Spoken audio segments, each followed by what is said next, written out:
Welcome back to CFO Weekly, where we're talking with financial leaders about how to build efficiency in their teams, create time for strategy, and ultimately get results. With your host, Megan Weis. Let's jump right in. Today, my guest is Wassia Kamon. Wassia is the Vice President of Finance and Accounting of ACM Chemistries, Inc. Prior to this role, she accumulated 13 plus years working mostly for international manufacturing companies in various accounting and FP&A leadership roles. She also serves as board member and treasurer of a nonprofit organization called HOPE Inc., HOPE, helping low-income single parents obtain a college degree and become financially self-sufficient. She is passionate about helping the next generation of finance and accounting leaders. So she regularly shares content on leadership development and personal branding on LinkedIn. She also serves on various boards and committees with the IMA and the AICPA. Wassia, thank you very much for joining me on today's show. Thank you so much for having me, Megan. Happy to be here. Yeah, today we'll be learning about you, of course, but also about the importance of grooming future leaders and giving back in the form of mentorship, which seems to be very important to you. So I'm excited to hear your story and learn from you. So let's jump right in. Sounds good. Let's start with you, as always, and your journey as to how you got to where you are today. All right. So initially, I didn't want to be in accounting. I wanted to be a statistician. So that was my last dream role when I finished high school. I wanted to work in insurance. And so I went to college, took my first statistic course, and I was like, what was I thinking? And that How was did that get to be your dream? I know. I was like, what was I thinking? And so, but then I was a business major. So I had to take like accounting 101, 102, econ, and so on. And so when I went into my first accounting class, I just loved it. The debits, the credits, I just fell in love with the whole thing. And that's what prompted me to actually complete my undergrad degree in accounting from Georgia State University in Atlanta, Georgia. And during that time, I had great mentors at my school with my professors. And so they advised me to kind of do some internships to see which part of accounting I would like to do. So in my last year of when I was a senior, I interned at a tax CPA firm. And I realized I was not going to be in tax because I couldn't go through the whole, getting updated with the legislation. Yeah. I was like, okay, I'm not going to do tax. And so when I graduated, I had an internship at PwC in the assurance audit practice. Went in there and didn't like it either. People could not understand how come it's PwC, it's a big four. It just didn't work for me. It wasn't my personality. I'm an extrovert. I like having conversation. And, as an auditor, as soon as you step into a room, they want you out. Yeah. And so that type of rejection was brutal for me. And so by then, so I knew I didn't want to do tax. Public accounting was not going to be an option. And so that I jumped into the corporate accounting world. So that's where I've been since. My first role was a staff accountant at a lottery gaming provider. So it was a manufacturing / software / technology, technical support company. It was growing at a time, and I actually spent 9 years there. I went from staff accountant all the way to controller. Wow. So that was where I learned a lot, I would say, about anything company-wise, accounting, finance. I built out the FP&A department there. There was only one person. I hired the first financial analyst, so I learned a lot about managing people, managing the financials, and being a business partner to other departments. From there, I went to 100% FP&A role at a pharmaceutical company, grew there, and then COVID hit. And that's when I was like, okay, what other things can I do? The big reset that happened during that period. Yeah. I was one of those people who stayed home, extrovert, bouncing off the wall, trying to go back to work. And so that's when I started being involved with other things. So I joined the board of a nonprofit organization. I started volunteering with them. I started mentoring entrepreneurs. I started mentoring more people. And I eventually got offered a role as VP of Finance and Accounting with another company through LinkedIn because I started being more involved there as well. And that's where I've been since then. Yeah, for the LinkedIn can past be year. an amazing tool. Yes. I was gonna. Oh, how did you go about joining the board? I'm curious to know how people get involved in something like that. So that one, it was through Volunteer Match. They had a post of looking for a board member. And I just applied. I applied for different ones. I was okay with people saying no because I didn't have any board experience. But I got one yes, and it was with a company with a non-for-profit that I really, really like their mission. We are helping low-income single parents complete their education. So these are people that work full-time, they have kids, and they're trying to like complete a nursing degree. So we come in and we provide for like the childcare so they don't have to work a second job, because that's often the struggle with a lot of people is, you have to have two jobs, kids, it's tough. So we coming in, they're working full time, and we helping in that regard. And this has been life changing. You have people that were working at a KFC, working now at hospital as nurses and being able to provide for their families. So that's it's amazing. been very great. Because people are willing to work and work hard if given a chance. So yeah, for some people, it's just so hard, balancing life and yes. Yeah. So that's wonderful. Thank you. And you dedicate a lot of time and resources to helping aspiring leaders with their careers and finance. So why is this such a big part of what you do? Because I realized at this stage of my career, I need to give back. I need to be the mentor and the coach I wish I had in my career. Because I'm an African woman, young, Black, and I didn't have those role models. I didn't have a lot of people that would speak to me or tell me, okay, this is how you should go about this thing versus the next. So every post I'll write on LinkedIn will be from that perspective. From the perspective of the other me that wish I had somebody telling me, okay, work on your soft skills, even more than your technical skills at some point in your career. Like what are some things you should look out for, or what courses or certification you should use to go to the next level in your career, and things like that. So it's been rewarding as well. Yeah, I'm sure. I wish more people had that kind of a mindset. Thank you. I wish so too. And you've been the VP of Finance and Accounting at ACM Chemistries for a year. So can you talk to us about this role and what you've learned since starting there? I've learned so much. This was a very stretch role. Like I said, I've never been a VP before. I've never carried that big of a title. And so there's certain things that I knew before stepping into the role out of like in theory, right? And then once you're in the role, what does it mean? And one of those things was dealing with people. So as a leader in the organization, you understand that it's not your technical knowledge of the latest gap principle that's going to help you resolve an employee crisis. Yeah. It's other skills. It's getting buy-in from people, the people above you, the people, your colleagues, and the people that work for you. So definitely the emphasis on having good people skills. If anything, it's been helpful, but also a stretch because I thought I was good, but then you get in and you're like, "Ooh, I need work to do." So that was one of them. And then being able to be flexible because we're still recovering from COVID. We still had supply chain disruptions that we had to deal with, coming up with new pricing structures or strategy, and being in the middle of that because there is no help. Like you're it. People are coming to you with, how do we solve this? And you're like, oh, sure. Let me ask my boss. Oops, I'm the boss. So it's been a great, great experience. And the team has really welcomed me and made things easier for me to, join that group because they've been together for years and then they bring me in. Yeah. So that has been a great experience.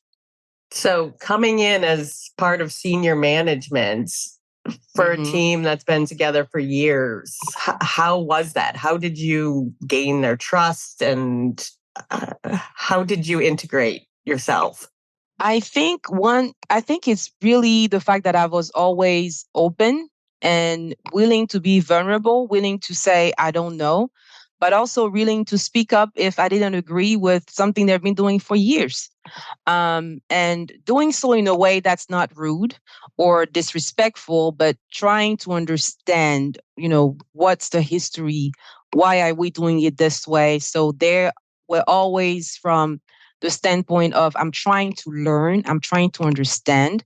I'm not trying to make somebody look bad or feel bad, but it's really looking for that partnership. Yeah. And a fresh perspective, which a lot of people don't realize they need. Yes, of course. And as part of senior leadership now, as you're building out your own team, how do you ensure that you're hiring the right people, especially when roles are kind of evolving and things are growing? Well, finding people first. Yeah. To even say that you're going to select, because when I joined, the controller that was there had to retire in June, right? So I started November, and then the following year, the controller was like, I'm retiring. Good luck. And so I was like, okay, I'm going to start my controller search in April. By the time he leaves in June, I'll have somebody. And my controller right now starting in October. Wow. So it took time. Yeah. Yes. When people say there's a talent shortage, it is real. Yeah. And so that in itself was a challenge, but making sure finding people that are aligned with you and your vision more than anything else. I'm always looking for people that are curious, trying to learn, trying to advance, but also diligent, because at the end of the day, accounting and finance, you have to be diligent with the work you do. So, and when you look back at your first role at Intralot, so as you mentioned, you grew from a staff accountant to a corporate controller, and you did that in less than 7 years. So how did you progress so quickly in that amount of time? I was doing what now I know there is a word for it, what's called personal branding and strategic partnership. I didn't know those names at the time, but I was always very intentional about letting people know what I wanted. I was speaking up for what I wanted to learn. There was no guessing that Wassia was trying to do a CPA or that I wanted to be in accounting leadership role one day. I would network with directors that were not in my department, so supply chain, marketing, people outside, to learn from them, learn their struggles, learned what the numbers meant. And so when he came, and then, of course, hanging out with people, having a good time, because I love having fun, right? That's why I wasn't in public accounting. Yeah. And so I was doing all those things, not realizing that he helped me build a strong network and really learned from others. People that were like 10, 20 years ahead of me and just downloading information over lunch, right? In the break room. It didn't matter if their title was VP or so and so, or just director or just the admin, because I learned so much from secretaries and admins as well. So just being out there, it really, really helped me, because when it was time to move, because the senior accountant role, there was somebody else there, but I was so curious. I was doing some of their job for them. And so when the person left, bam, I was there. I was working on my CPA, and once I got it, there was no accounting manager. That role was created for me, because I'm a newly CPA, and I'm like, I need to have a nice title and the money that comes with it too. Yep. And this is how I think I can bring value to the organization. And I had the CFO was on board, but it was coming down to articulating what I wanted and the kind of things I wanted to be involved with. I didn't want to just stay and just do my desk job. Like, this is the job description. I'm only going to do this. If marketing needed help with pricing, because we're a government contractor, I'll show up and say, hey, I can help you with a spreadsheet. I know how to do Excel. So being there has really helped me over the years, because then people knew me, not just as the person that tells you over budget, but the person who understands why you over budget and trying to help you, coming up with initiatives and things like that to change. Yeah, I think one of the best ways to progress in a career, like you said, is to start doing the role you want to be in. Mm-hmm. And then there's no argument as to why you shouldn't be in that role when it does come open. And yeah, the word relationship, I hear that word again and again in talking to finance leaders. It's so important, and you just can't underestimate the importance of the relationships you build. Absolutely, because you can only relate to the numbers so much. Yep. At the end of the day, you work with people. So, and talk to us about your decision to move on from Intralot. How did you know it was time to try something new? So Intralot was an international company headquartered in Greece. And in their tradition, the CFO of every country, at least in the US, was Greek, spoke Greek, because some of the meetings at headquarters were in Greek for the budget. And you probably hear my accent. I'm originally from Ivory Coast on the West African coast, and I speak French. And I wasn't going to learn Greek at that time. And so being controller, I had reached the highest level somebody can have as a non-Greek person. Yeah. And so I could stay there 10 more years, but then I was like, okay, it's been 5 years. Okay, maybe I need to change. Yeah. As stretch. But that's really what happened. I didn't want to learn Greek or speak Greek. So yeah, I had reached my ceiling. Well, yeah, it's important to realize when you've done that and recognize that it's time to move on. Mm-hmm. I think some people maybe just get comfortable where they're at and don't press themselves any further. But congratulations for making that change. Thank you. And you're a business mentor with SCORE and Pacific Community Ventures. So can you tell us about your work with these organizations and how it enriches your life and your professional work? Sure. So SCORE is a nonprofit. It's mostly sponsored by the SBA, Small Business Administration. And as SCORE mentors, you are connected with entrepreneurs in your area. So I'm in the Atlanta area, and people go on the website, and sometimes they need help with accounting or they need help with marketing strategy, and you're doing it pro bono, so it's free. So some of my mentees, I have one that she's the owner of a lash salon. So, and then she needed help on, how to work on the business plan, how to better price her product. So I'm able to use all these years of experience in accounting and help those entrepreneurs who don't necessarily have the means to actually pay for a consultant, but they're in the community again, and they're hard worker. Entrepreneurship is hard.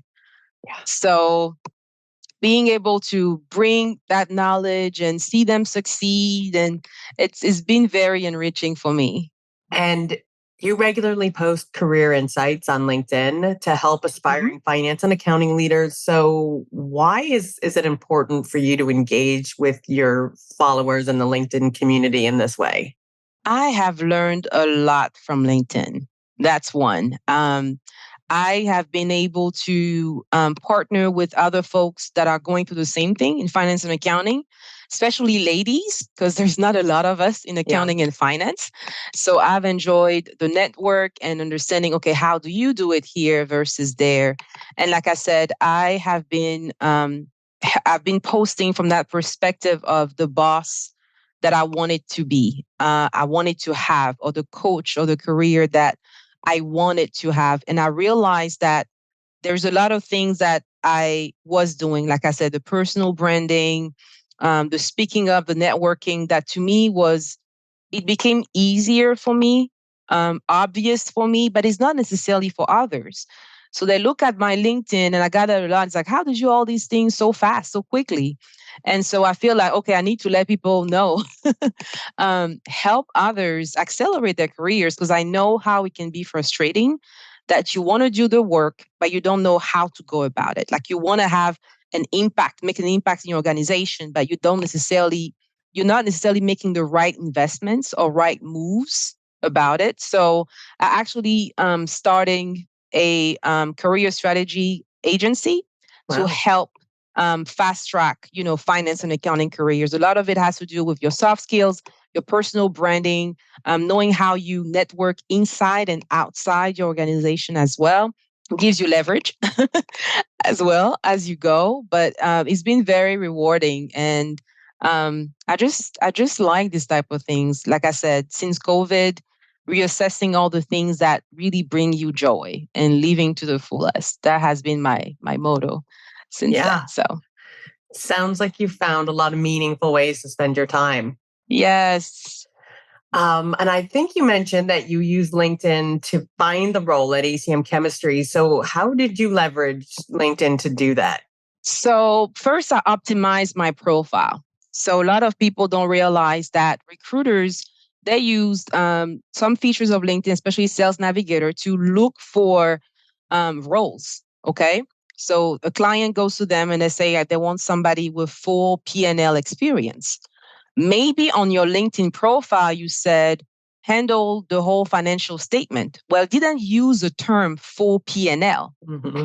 Like there's certain keywords that have to be present. You're not lying about it. You're not just using the right term that they may be looking for. So my profile was optimized so that people that were looking for an aspiring or future finance leader could see I would show up and they would see what I was about and what I could bring to the table as well. Because my skills, my experience, all that was filled out again in a way to attract people. That was one. So that the profile optimization. The second part was I always connected with recruiters. And so I was just one connection away from the recruiter who eventually contacted me, which means when I post, he probably sees me in his feed, right? Yep. Which means when I'm interacting with maybe our mutual connection, he may see those comments. And so whenever I'll see a role, one habit I had is even if I'm not actively looking for a job, if there is a recruiter that keep posting roles that I like, I send them an invitation and say, hey, you posting the kind of role I like. I hope we can connect. Yeah. So at the end of the day, my connections are like probably 20% recruiters. And so it's things like that, having an optimized profile, making sure you're building those relationships with those decision makers, the people who influence those decisions, very key. Yeah, very smart. Thank you. And you were nominated as one of the 40 under 40 accounting professionals. So what did this mean to you and what has this achievement brought you? It meant a lot because I'm almost not under 40 anymore. So the 40s are the best. I'll just tell you right now. Thank you. So I was like, okay, I'm glad I got recognized before I switched. But that was great. It was great. I mean, I had a chance to connect with so many others, the other 40 over 40, the other 39, and learning what they're doing and how they are advancing the profession as a whole. So we have a lot of people that are accounting entrepreneurs, that was, and others in the nonprofit space. It's been very, very good, learning about other like-minded, I will say, accounting professionals. And we've spoken about relationships and soft skills, and maybe that's part of this answer, but what's one piece of advice that you have for other finance leaders or aspiring finance leaders? I will definitely say work on your soft skills because it's so key. Things like business, because I know soft skills, but it's harder to me to work on your soft skills than your technical skills, right? Because you can just get a course and learn more about this Excel function, but there's not just one course to learn how to be a better public speaker. So some of them are like business acumen, strategic thinking, relationship building, of course, communication, influencing. So as many as you can have to be that well-rounded person is very key. And I think as the profession is moving toward business partnership, I think it's very important that as finance people, we better understand the stories behind the numbers we report. So as much as you can grow your business acumen and your ability to give insights to drive the right decision in the business is so important. Yeah, I think the role of finance leader or CFO, whatever the case may be, it's changed so much in the last 20 years. Whereas 20 years ago, maybe you could be an introvert and sit in your office and close the books. It's not, the role is just not that anymore. Yep, very true. So lastly, as you look out into 2023, what is one or two of the biggest challenges that you and your team are facing? Right now is talent and technology, those two. Talent, because like I said, the business is growing, my team is growing, and it took me almost 9 months to get a controller. It's trying to make sure the team is motivated and mentored to always, bring their full self to work, driving that productivity, encouraging people, and making sure people are comfortable at work, right? We know how we're talking about being hybrid, working from home and come to the office, making sure the employees' well-being is taken care of so that we can do the work we need, right? Because we're trying to automate a lot of tasks and go through digital transformation and all that. It's all good, but who's going to do it? Yeah. The people. So that's really some of the things that are definitely top of mind for 2023 and the years to come. Yeah, I'm just curious, where do you think the talent has gone? Any thoughts on why there's such a shortage? So to me, because I had a good question. I had a conversation with an accounting professor from Georgia Tech University. And my question was, we see that there's less CPA. So 75% of CPAs, I believe, are on their way to retirement. Yeah, I've heard that statistic. And I said, why do you think, people are not enrolling in accounting course, at university? He said first, the starting salaries of professions like in IT is getting way higher, right, than in accounting. So if I'm going to be good with numbers, this one is paying more, this one is not. Okay, maybe I'll go in IT. The other thing he said the CPA. So when you go to college in accounting, they tell you it's all about the CPA working for a Big Four.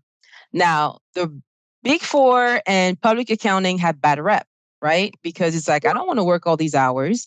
And to be a CPA, there is a 150-hour requirement. So it's more student debt. Yeah. If I want to take those extra accounting courses, do I want to go through this? Is it worth it? So people have all these thoughts. So we're not having a lot of people in our pipeline. So I think it starts from there. I don't think people went away necessarily from the profession. They're just doing something else than accounting and finance. Yeah, I agree. Wassia, yes. Thank you so much for being my guest today. Oh, you're welcome. Thank you so much for having me. Yeah, I really enjoyed speaking with you and hearing about your experiences and all of the resulting insights. And I really appreciate you taking the time to be here with us today. And I wish you and ACM Chemistries all the best. And to all of our listeners, please tune in next week. And until then, take care. If you're ready to boost efficiency and streamline your accounting processes at significant cost savings, it's time to talk with Personiv. Their people-powered solutions have transformed the delivery of back-office tasks and general accounting functions for decades, partnering with clients to provide everything from accounts payable to payroll services. See what Personiv can do for you by visiting personiv.com. You've been listening to CFO Weekly, presented by Personiv. Please subscribe wherever you get your podcasts to hear all of our episodes. Want to learn more? Check out personiv.com. Thanks for listening.